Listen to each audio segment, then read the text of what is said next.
8คือเก่านี่มันทั้งหลังที่เป็นแรงซ่อนประกัดเนาะแรงรับแรงนี้นะ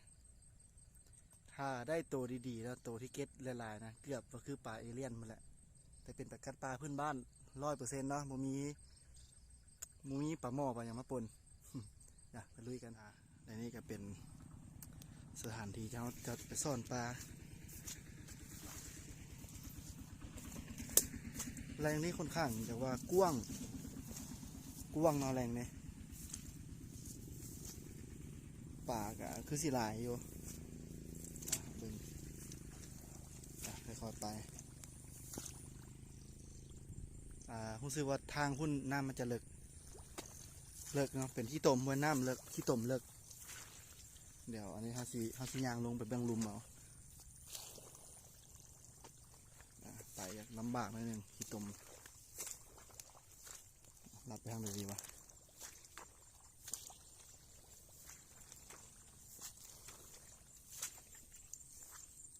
มันจะตึ๊บเป็นบอนที่เขาเลี้ยงงัวนะอยู่นี่บุลุย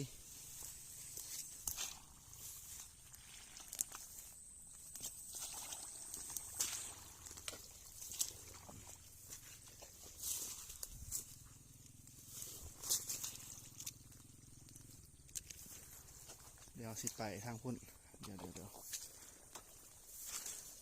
รู้สึกว่าต้องได้ลุยปลานี่เข้าไป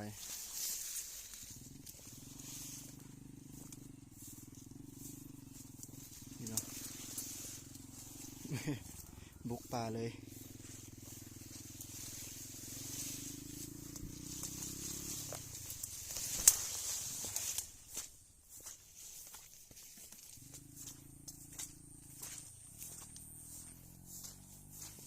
เอาสิเริ่มลงจากนี้ไปเลย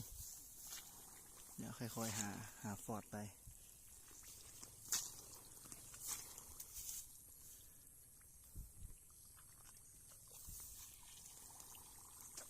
เป็นแร่งที่ค่อนข้างจะกว้างนะ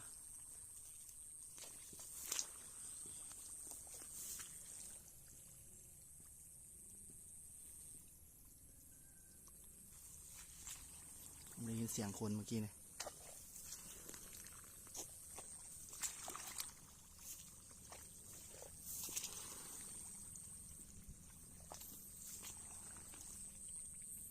คิดว่าเป็นฟอร์ดประกัดสำหรับ เป็นฟอร์ดของอย่างจักรยางนี่แหละเดี๋ยวเป็นฟอร์ดประกัดเนาะ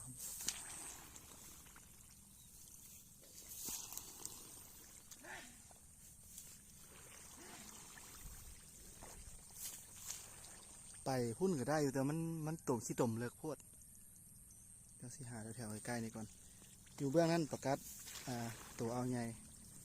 นี่เราเห็นฟอร์ดทบิดละเบิ่งนี่เนาะฟอร์ด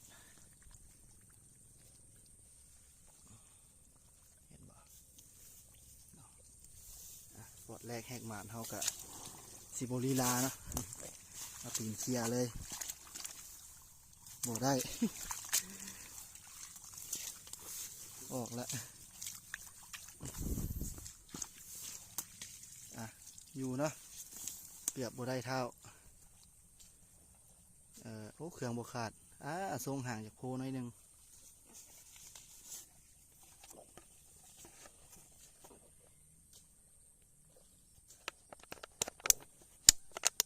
โอ้ใส่น้ำจากขาดได้เนี่ย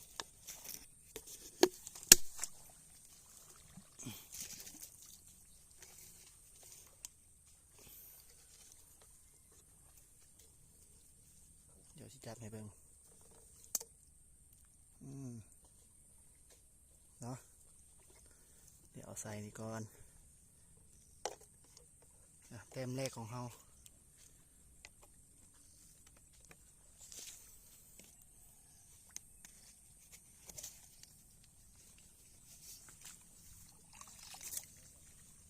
ไปกันต่อ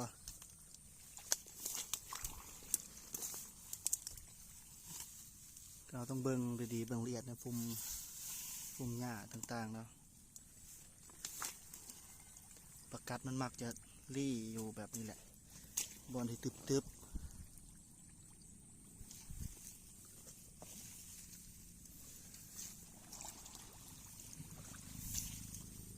ให้เรียกฟอร์ดทั้งเนาะเดี๋ยวเบิ่งกล้องสิเห็นบ่ล่ะเห็นบ่นี่เนาะฟอร์ดป่า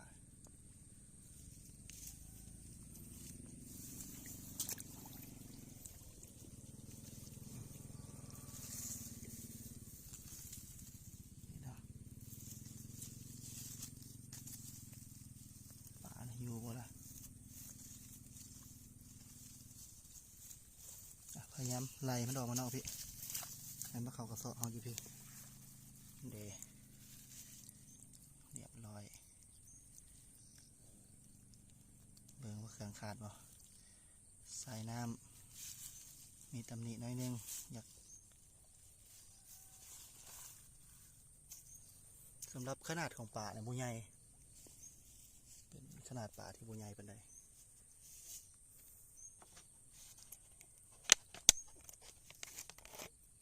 ตามเคยเนาะจับมือเดียวมันลำบากหน่อยนึง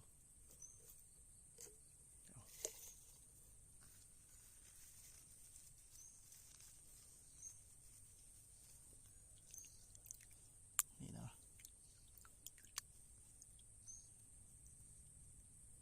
กล้องโบโฟกัสซ้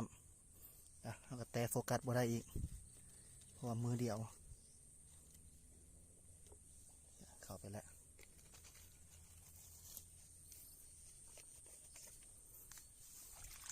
ไปกันต่อ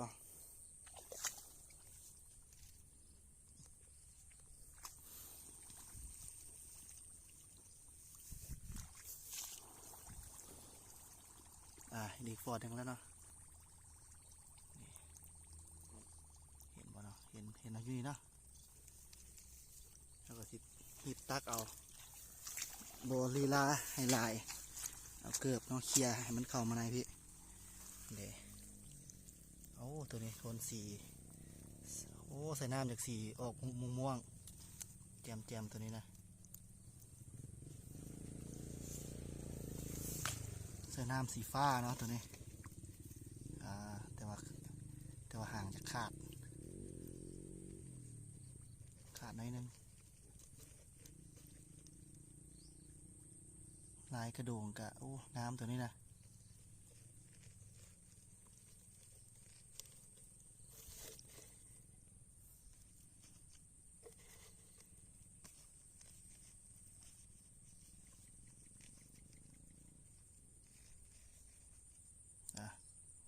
เสียดายแต่หางขาดจำนักตัวเองมัน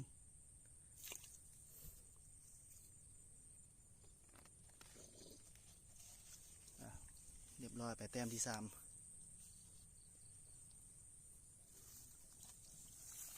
ไปกันต่อ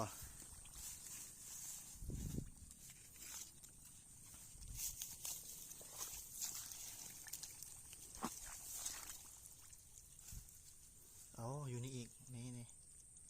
อยากมาเฮยพีมันเมื่อกี้นี่เดี๋ยวที่มาตักอยู่พี่เราจะเอาเกือบไล่ให้มัน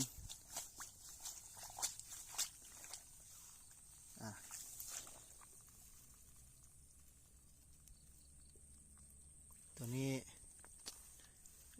บ่ปันใดแล้วบ่งามเดี๋ยวเขาปล่อยไปเห็นอีกฟอร์ดหนึ่งแล้วใกล้ๆกันนี่เดี๋ยวกองเสียนบ่ได้นี่เนาะฟอร์ดอยู่ในนี่เดี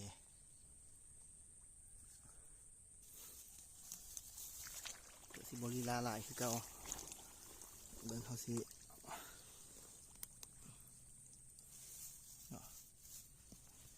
เอาเกือบเคลียร์ให้มันมาทางกระสอบพี่เขาพี่ไล่มันโบยูแล้วจะมุดหนีแล้วที่บ่โอ้ฟอดดอกงามป่าไปเรื่อยละ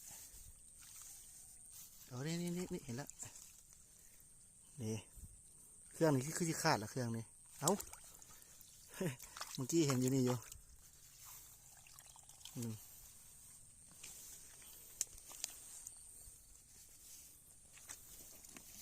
ข้างจะดื้อเนาะได้ตีนยำ เบิ่งว่ามันสมบูรณ์บ่เครื่องมันคัดเป็นเก็ตลอกหลายเนาะก็สิบ่เอาเครื่องคาดหลายก็สิบ่เอานะ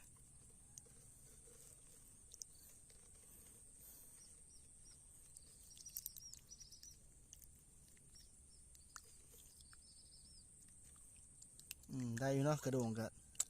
โอ้ในเรื่องตัวนี้นะ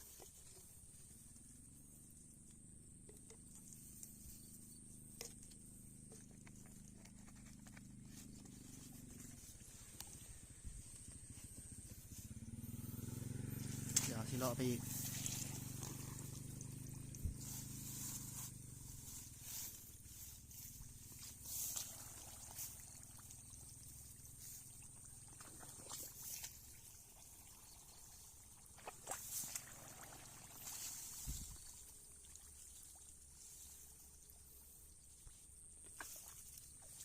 เห็นอีกฟอร์ดหนึ่งแล้วเนาะอยู่นี่เนาะนี่ก็เป็นฟอร์ดประกัดก็สิมาลัดอยู่เบื้องนี้แล้วก็ตามเคยเขาก็สิไล่มันให้เบิ่งเอามือจกมันก่อนดูอยู่ป่ะเนาะไล่มันออกมานอกพี่ขันอยู่ก็สิเข้าพี่แล้วแหละโมยู เอามือไล่มาเนาะตีนไล่เลยเรียบร้อยโมเห็น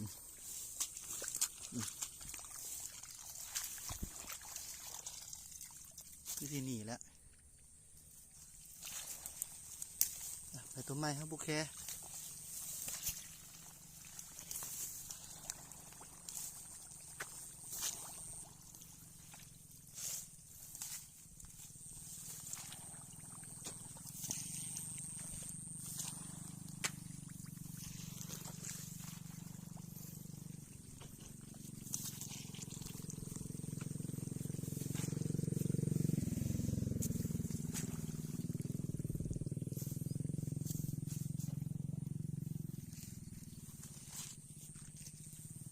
เดี๋ยวสิไปเบื้องนั้นแบบนี้นะ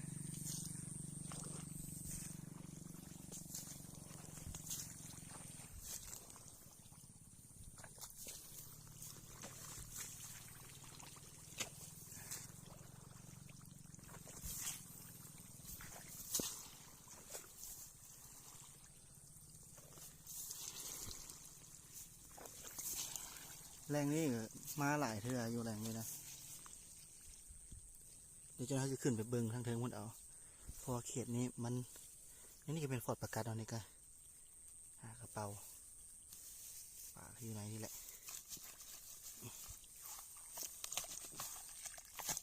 ตื่นเขาละป่ามันตื่นมันจะมามุดดินหนีแล้วเดี๋ยวสิไปบอนที่ป่ามันจะใหญ่กว่านี้เขตนี้ป่ามันจากน้อยอยู่พุ่นเนาะจะไปเบื้องพุ่นไปพุ่นข้ามนี่ไปเลยแต่ว่าการที่จะไปพุ่นก็ลำบากนิดนึงเพราะว่ามันเป็นตมแล้วก็สิหาแถวใกล้ๆนี่ก่อน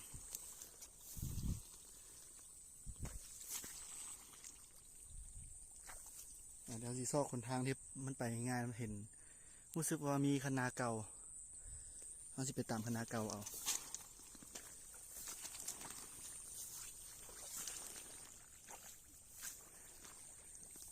ระหว่างการที่เขาจะย่างพวกเขากับเบิ้งไปนำถ้าได้เห็นฟอร์ดแถวนี้ก็จะเอาไปนำเลย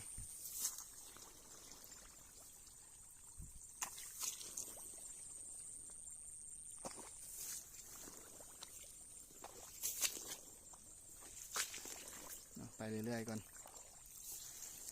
ค่อยๆย่างค่อยๆหาไปนำ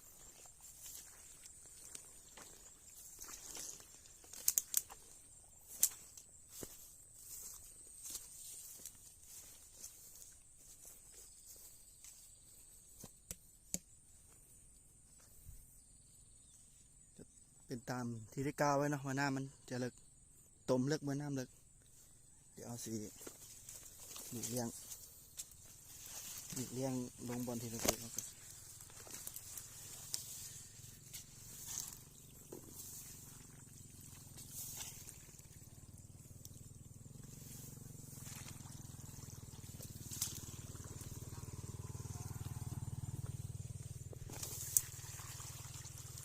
เราเห็นฟอร์ดแล้วเนาะมีฟอร์ดหนึ่งอยู่นี่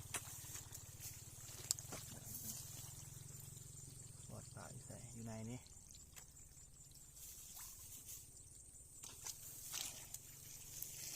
ตามเคยเนาะอันนี้ก็สีเหยียบไหลมันเข้ามาอันกระสอบพี่ตัวนี้ไส้ขนาดว่าจะใหญ่อยู่ใหญ่กว่าตัวที่ได้มา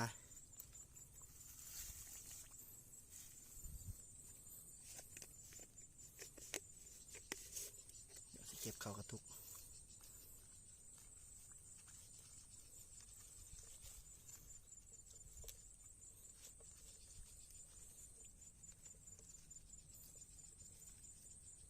เบิ่งคำโตเนาะโบเก็ตบริลอกบริหล่อนเอียงเอาใส่กระตุกเดี๋ยวไปกันต่อระหว่างที่เข้าไปนะก็ซอกฟอดอยู่น้ำแคมที่ไปนำ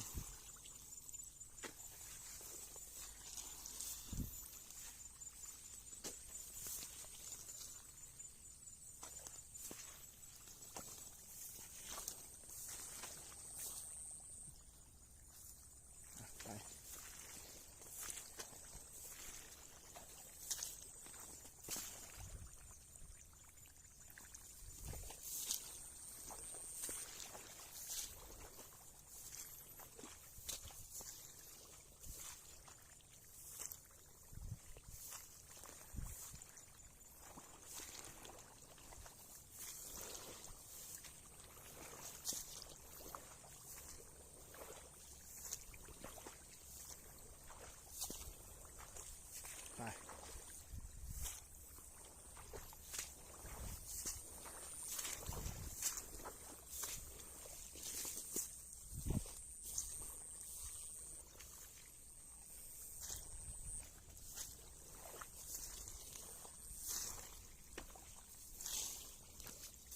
นี่เราสิมาตามพนานี่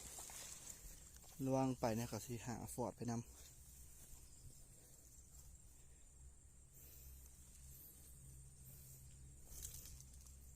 ค่อยๆไปเนาะ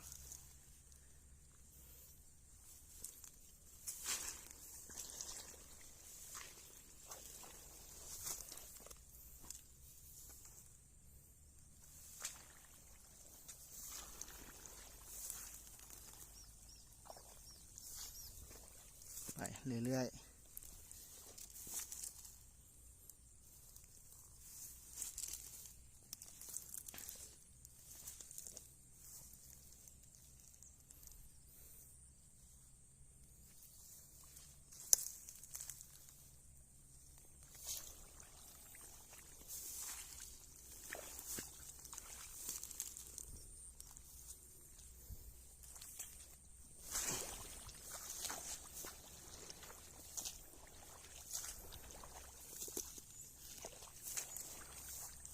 เราจะไปตามนี้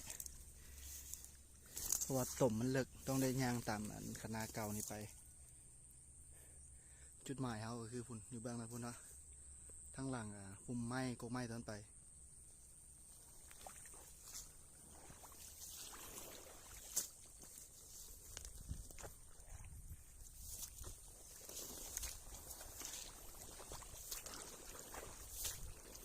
สิไปเรื่อย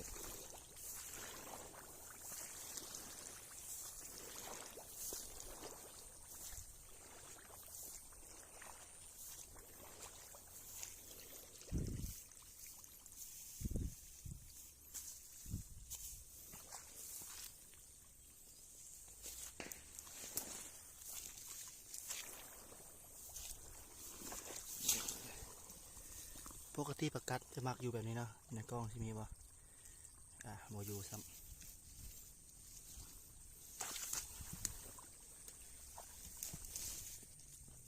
เดี๋ยวสิขึ้นจากนี้ไปเบื้องนั้น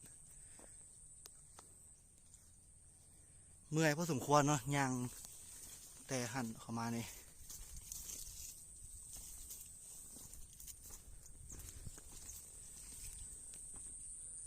เดี๋ยวระหว่างที่เขาย่างไปนะเขาสิซอกไปนำ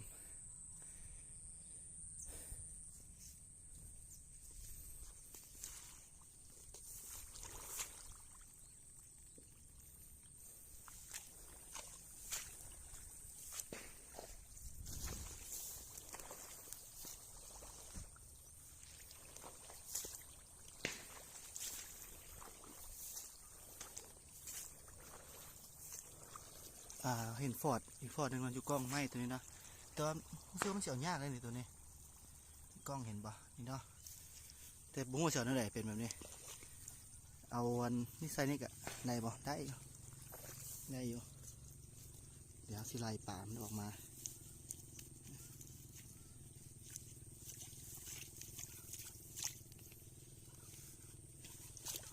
อยู่เนาะ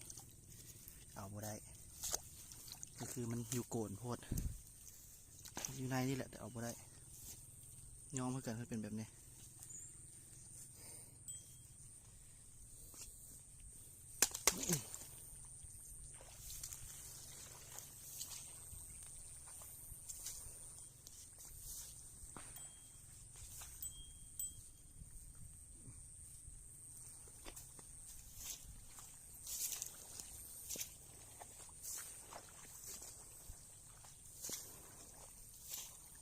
งัว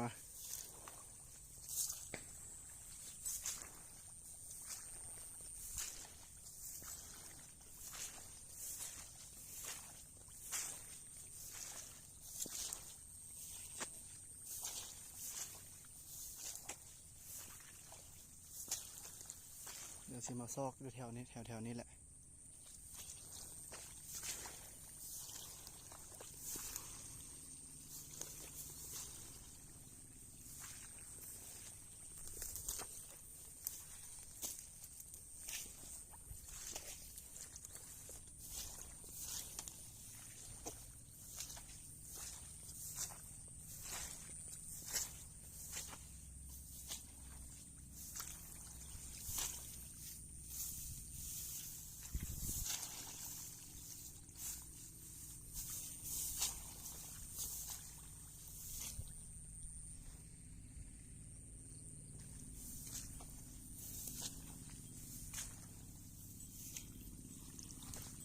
เดี๋ยวสิมาซอกตามนี้เพราะว่าเคยมาเทื่อแล้วนี่ป่าแถวนี้มันจะใหญ่ก่อนแถวเขียดทางลุ่มนั้น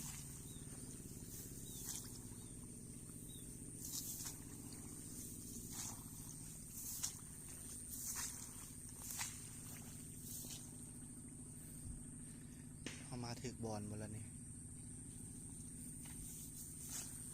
เดี๋ยวหาไปเรื่อยๆก่อน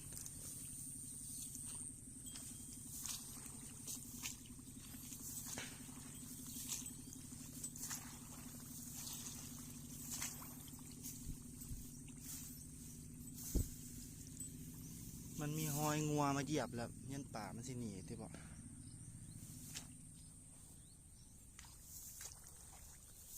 ป่าจะตื่นแล้วก็หนีไปแล้วเนาะเพราะว่างัวมากวน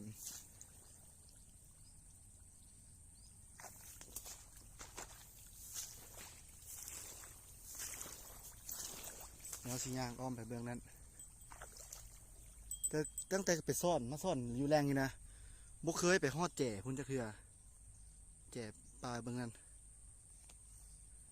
เดี๋ยวมันนี่สิร้องย่างไปเบื้องก่อนถ้าว่าต้มเลิกก็จะได้บุไปแต่คนอื่นเขาก็ต้องหาแถวแคมนี่ไปน้ำก่อน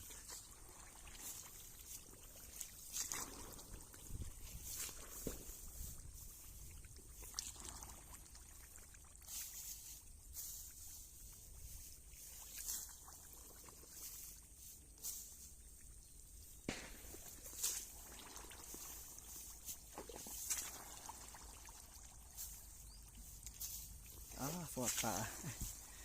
โอ้ยนี่เนาะเจ้าที่นี่แล้วที่บนเขากวาดมันเมื่อกี้นะ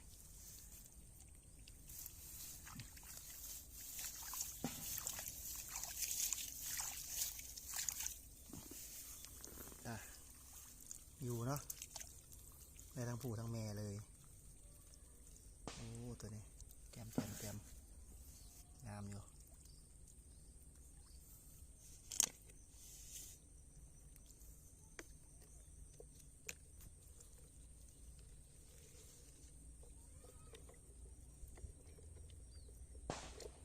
เอาสิเก็บทั้งผู้แล้วก็แม่ไว้เพราะว่าปลาแม่นี่ก็รู้สึกว่าท้องมันจะไข่มีไข่ละ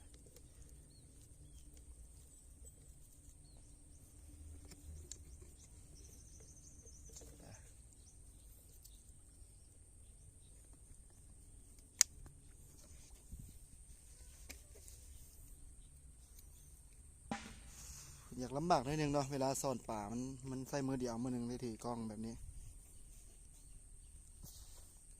เป็นภาพบกคมบ่อย่างมันบกโฟกัสอีกขอต้องได้ขอโทษนะเพราะว่ามันมือหนึ่งมันจับแต่มือเดียวโฟกัสบ่ค่อยได้อันนี้ก็ฟอดป่าแล้วอยู่นี่แต่ว่ามีงัวมากวดแหละฟอดมันแตกนี่เห็นปะมันจะกวดเขาพี่มาอยู่แล้ว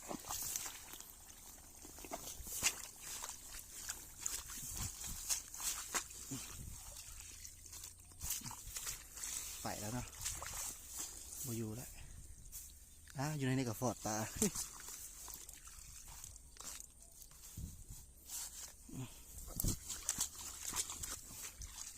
โอ้โหตัวนี้ค่อนข้างจะใหญ่เบิ่งว่าสมบูรณ์บ่ได้อยู่เนาะเครื่อง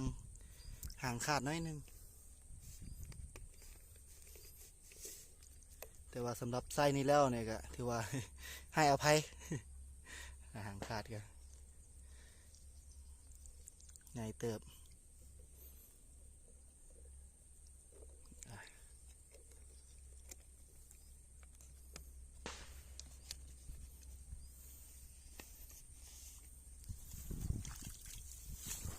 ไปกันต่อฟอร์ดอยู่มีอยู่ในนี่อีกนี่บังเอิญขนาดมือนี่ก็ได้อันนี้นี่มันจะเป็นตรงแทรกกระเซาะนะเพราะว่ามันมุ้ยบนออกเลยนี่อยู่ในแหละขั้นบนป่าก็ที่มันมุดดินเท่านั้นแหละมุดดินแล้ว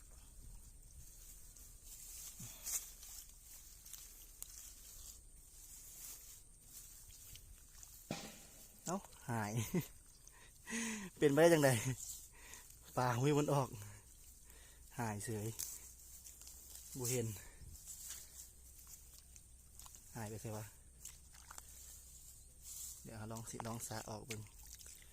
ลองสาน้ำนี่ออก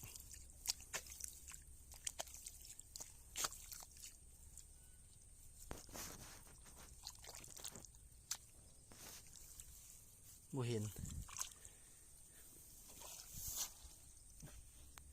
เป็นไปได้จังไดวะ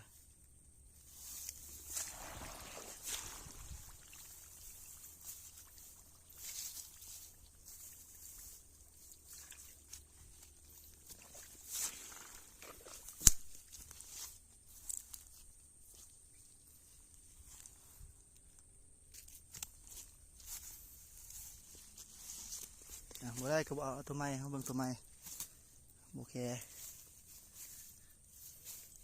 เพราะว่าแรงที่เขาสอดมันกว้างตัวนี้บ่ได้ก็เอาตัวไม้ไปเขาสิไปพุ่นต่อ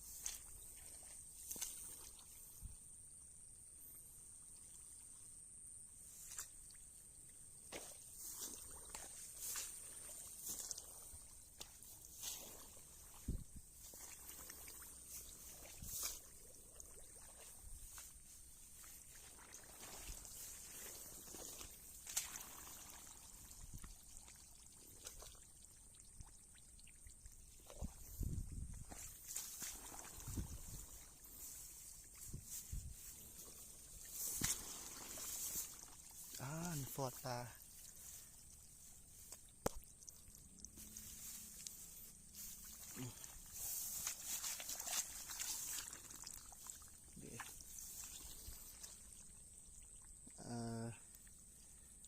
ตัวนี้เบิ่ง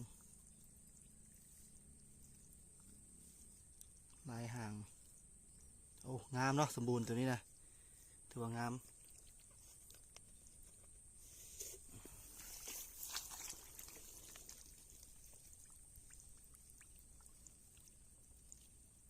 ลายหางงามแล้วตัวนี้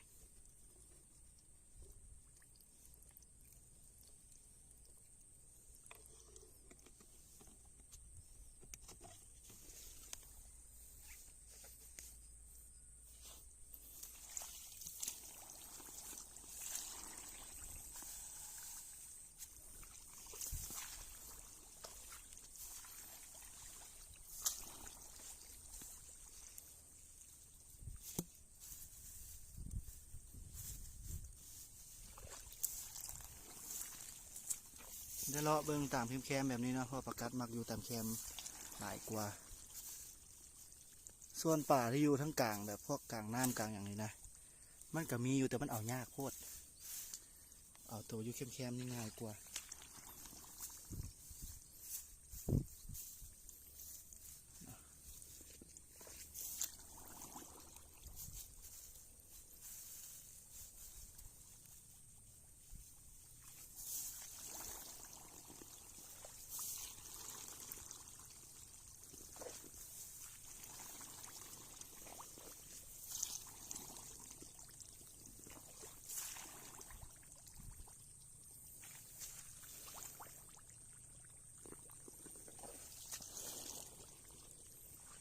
เบิ่งต้มเนาะ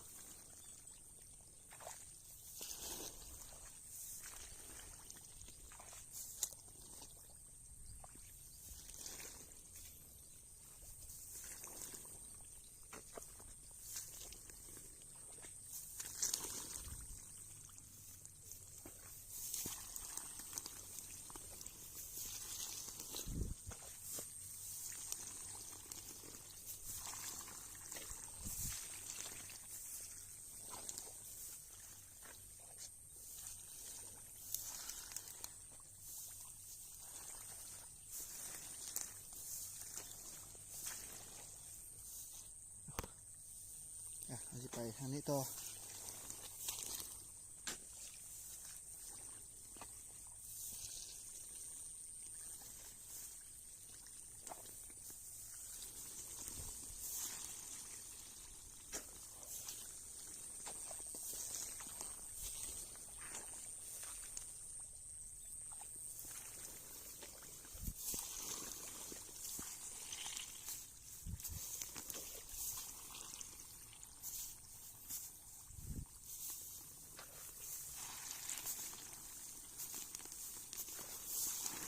ไปทางไหนต่อครับวันนี้น้องไปเบื้องพุ่นเนาะไกลๆพุ่น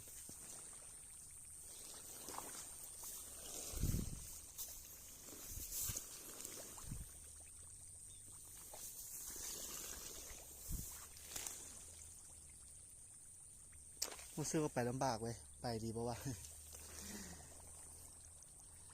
มันเมื่อยเลยนี่ยางมันนี่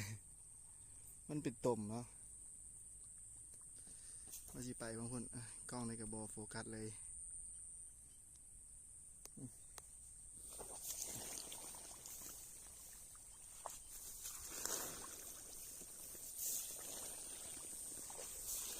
ไปยากมากนิดนึง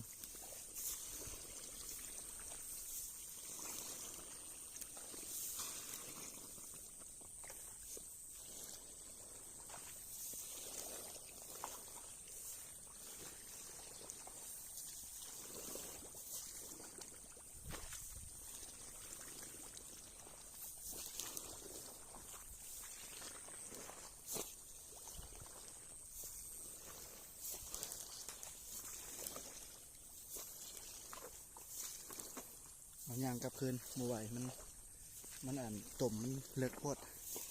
มันเมื่อยเนาะยางมานี่กะ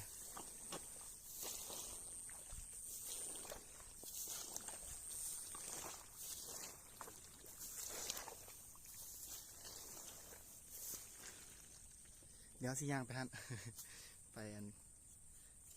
ไปขึ้นไม้ตัวนั้น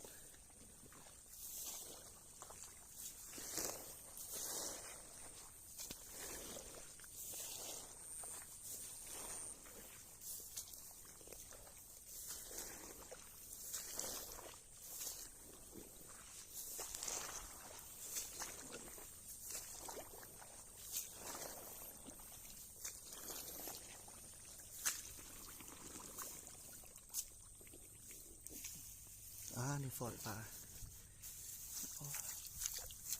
อยู่บ่ล่ะอยู่เนาะปลาแม่นี่ใหญ่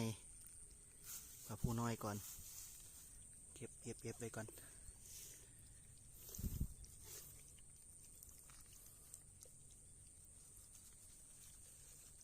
ตัวนี้ได้เป็นคู่เลยนี่นะหมอนี่แกแดดเนาะ ลิ้นรุ่นใหญ่กว่าตัวเองอีกแกแดดลาย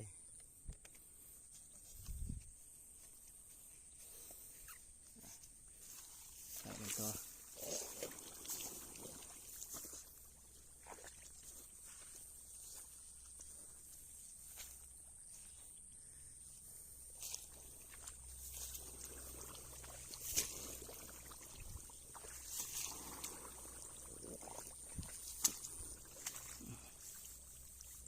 ปกติป่ามักปลาฟอดนะคือแบบนี้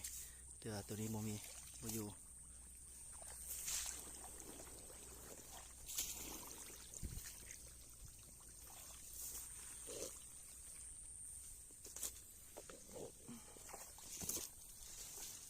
ครับอยู่บอนนี่เนาะปกตินี่ป่ามักอยู่แบบนี้แหละแต่ว่าตัวนี้โมอยู่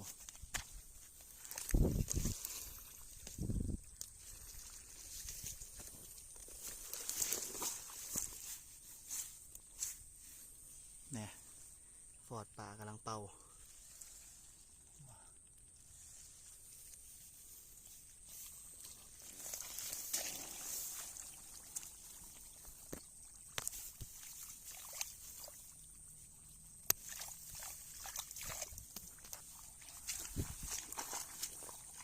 เดี๋ยว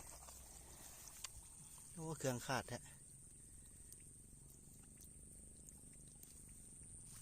หางขาดหางขาดลายเพราะนะครับพวกเอาขาดลายแล้วปล่อยพวกเอาไปมันกับโบตอ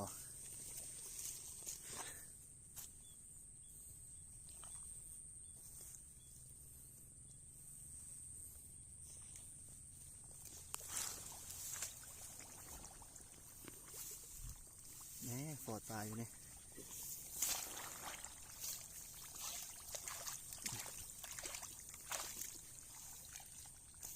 อยู่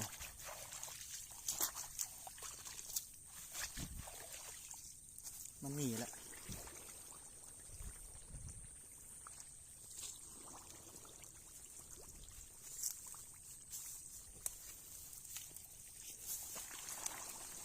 นี่ก็ฟอดอีกอากาศกระเป๋าใหม่เห็นบ่วะเห็นบ่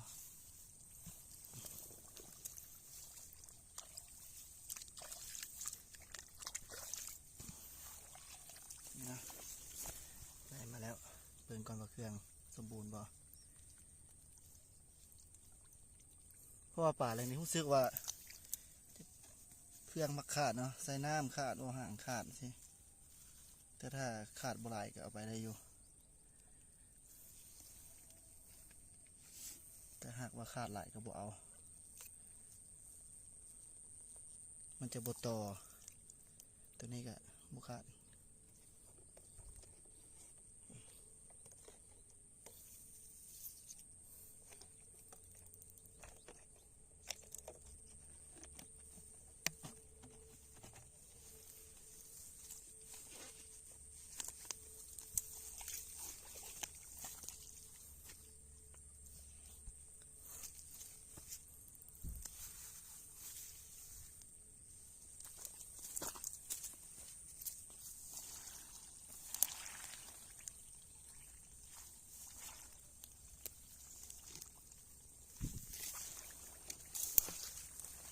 ไปเนาะใส่ตัวพ่นต่อเลยกล้องนี่ก็บ่โฟกัสปานใด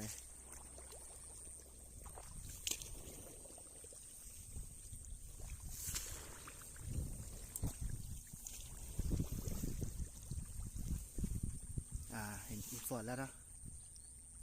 โอ้กล้องสิเห็นป่ะอยู่นี่แต่ว่าเป็นแบบนี้สิตักเทิงๆแล้วเตะทางเบื้องเขานี่เขาออกไปข้างในสิเตะตัวนี้ไปเดี๋ยวนะสิเบิ่งก่อนว่ามันเครื่องขาดบอหรือแนวใดตัวนี้นี่ถือว่าสีงามแล้วตัวนี้เนาะแล้วออกเขียวแบบเขียวเคลือบออกโทนเหลืองๆตัวนี้นะป่าสีนี่นะมันค่อนข้างจะหายากพวกเกล็ดเคลือบเนี่ยเอาลงไปนี่ไปใส่กระมูเนี่ยแตกต่างมูรถเนี่ยจะออกโทนในกองโมโซกัดสมัครใส่ บัดเมื่อเขาจังสิคัดมันออกตัวนี้นะมันเบิ่งง่ายอยู่ดอกเพราะว่าอยู่นี่หลายตัวแต่เขาก็เบิ่งเป็นเบิ่งออกอยู่ว่ามันเป็นตัวใดอยู่ในนี้สีเกตมันจะต่างหมู่เดี๋ยวสิไปต่อ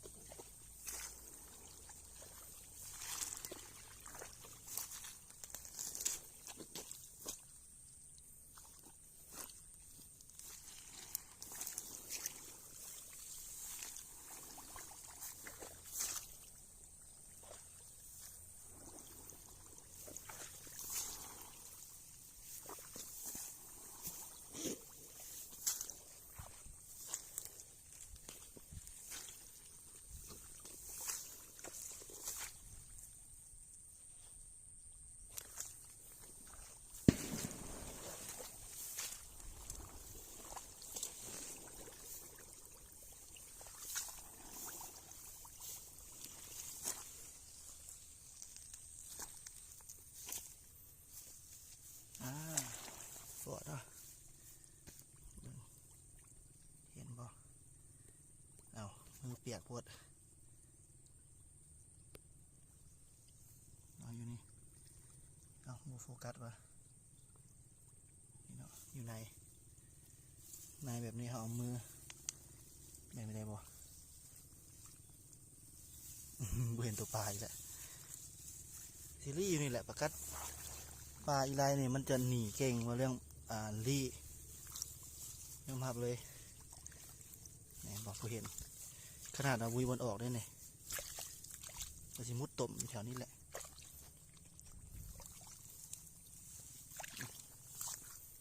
เหมือนกับโบแคนะไปหาตัวใหม่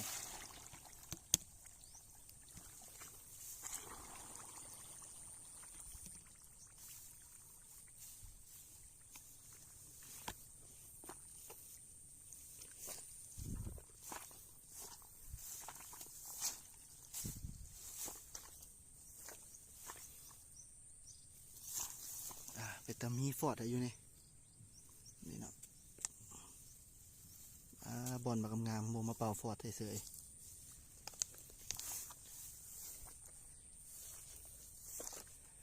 เนาะเขาก็มาฮอดบอลที่เขาว่าเขาสิมาเมื่อกี้เนาะมันจะเป็น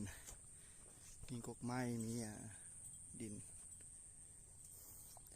เขาก็สิซ่อนตามแคมๆนี้ไปที่จริงหนองนี่กว้างแรงเลยนะพูดนะใช้ย่างไปในบุทัวร์เมื่อยเอาซ้ำอยู่แคมๆแบบนี้ก็พอแล้วแหละ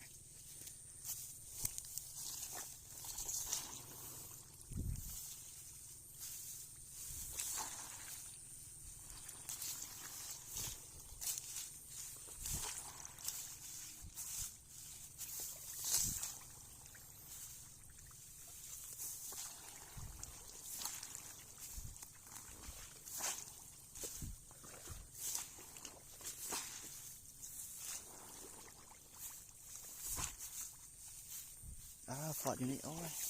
หมดทันแล้วที่วันนี้หมดทันแล้วไปแล้ว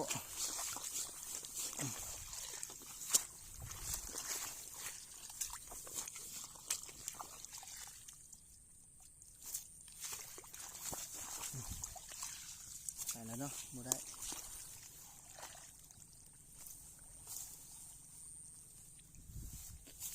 พอแถวยางมาปุ๊บนี่มันก็แล่นจวดออกเลยดีนะ